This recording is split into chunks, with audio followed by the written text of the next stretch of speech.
ঢাকা বিশ্ববিদ্যালয়ের আবাসিক হলগুলোতে ছাত্রলীগ নেতাদের কক্ষ ভাঙচুর করেছে কোটা আন্দোলনকারীরা। সকাল থেকে বিভিন্ন হল থেকে ছাত্রলীগ নেতাদের হল থেকে বের করে দেওয়ার অভিযোগ উঠেছে। এদিকে আতঙ্কে ভোর থেকেই হল ছাড়তে দেখা গেছে সাধারণ শিক্ষার্থীদের। মঙ্গলবার সারা দেশে কোটা সংস্কার আন্দোলনের সংঘর্ষে ৬ জন নিহত হয়েছেন। এর প্রতিবাদে রাতেই আন্দোলন শুরু হয় ঢাকা বিশ্ববিদ্যালয়ের রোকেয়া হলে। হল ছাত্রলীগের সভাপতি আতিকা বিনতে হোসেন সহ বিভিন্ন পর্যায়ের নেত্রীদের হল ছাড়তে বাধ্য করেন সাধারণ শিক্ষার্থীরা।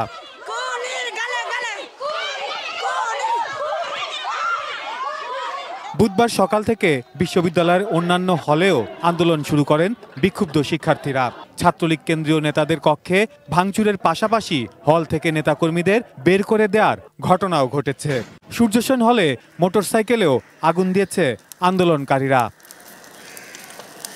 এক পর্যায়ে এফ রহমান হলের সামনে ছাত্রলীগ কর্মীর মোটরসাইকেলে আগুন দেয় বিক্ষুব্ধ শিক্ষার্থীরা। এদিকে ঢাকা বিশ্ববিদ্যালয় বন্ধ ঘোষণার পর আবাসিক হল ছাড়তে শুরু করেন সাধারণ শিক্ষার্থীরা। রুমমেটরা কেউ নেই, চলে গেছে ওর আগে, সেজন্য আমারও যাওয়া। সকাল পর্যন্ত চিন্তা করেছিলাম যে থাকবো, কিন্তু এখন যখন দেখতেছি যে পুরো হলটাই আসলে ফাঁকা হয়ে যাচ্ছে, তখন আসলে বুঝতে পারছি না যে কি করব। তবে কোটা আন্দোলনকারী শিক্ষার্থীরা হল ছাড়বে না বলেও ঘোষণা দেয়। Saiful Jewel, ATN news, Dhaka.